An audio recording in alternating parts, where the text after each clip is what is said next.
one.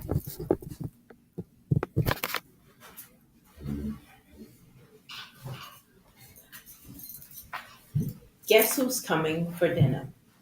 Today is February 28th, and this is a group project. And two of the cultural foods that I've chose, I'm Nicole Smith, is tailgating at football games and Hawaiian poi.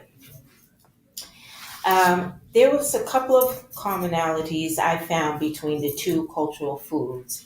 Is even though they're very, very different, the rituals were the same. One, tailgating, we know that that is basically sports based, and that's a preview before the actual football game. Mm-hmm. And for Hawaiian poi, even though it's not sports based, it is a native food system. So poi is comes from a taro plant, and in Hawaii, the natives, um, it's been going on for centuries, and it is that one food that brings their people together. The cultivation of the food, it takes time to grow, and it grows in certain areas. Mm-hmm. And then even to make the poi, you have to have a certain uniform on, and it takes time. And during the process, you can't have too much of anything on because you don't want to contaminate the food. So Makes sense. it is it's a I enjoyed researching this because I had no idea Mm-hmm. about it. And as far as tailgating goes, also with that is I found that to be community based. So as the social aspect of it, we know that people, strangers, come together and share food. So Yeah. food is everything. I mean, you could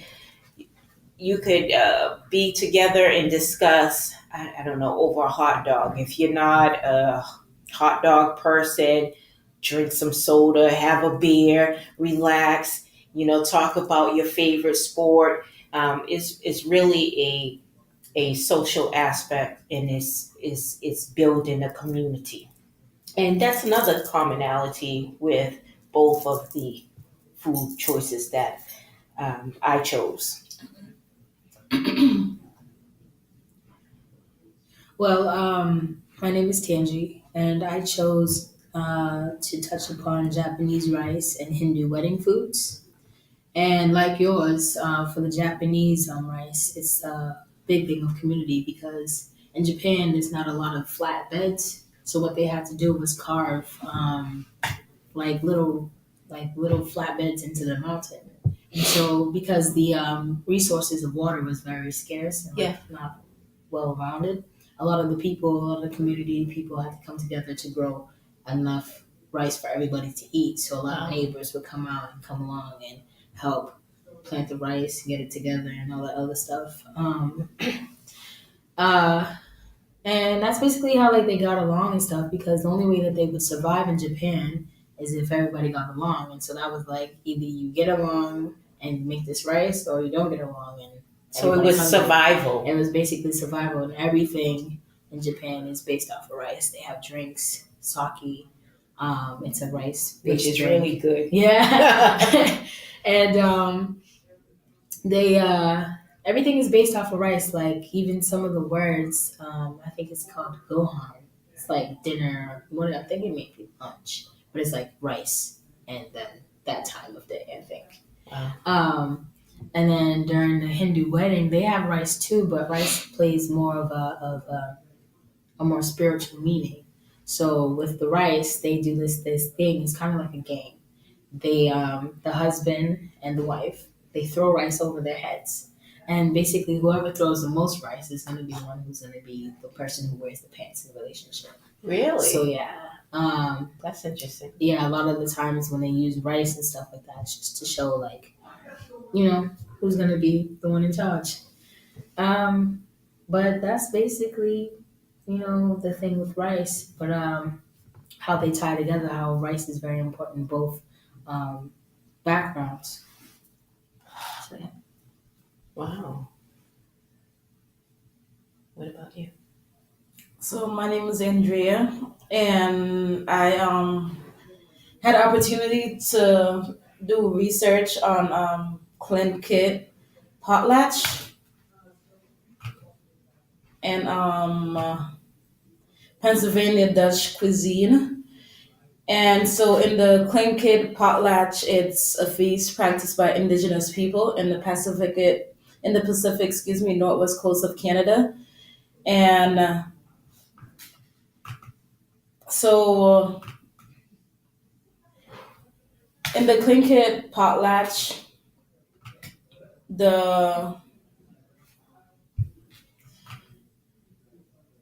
Okay, so the traditions that are associated with these food are that the guests are seated potlatches based on their status, and that the dishes such as spoons, ladles, they supported the notion and the importance of the rank and identity within these indigenous people. And similar to today's culture, an example of clean kit potlatch is like weddings, graduations, baby showers, and anniversaries.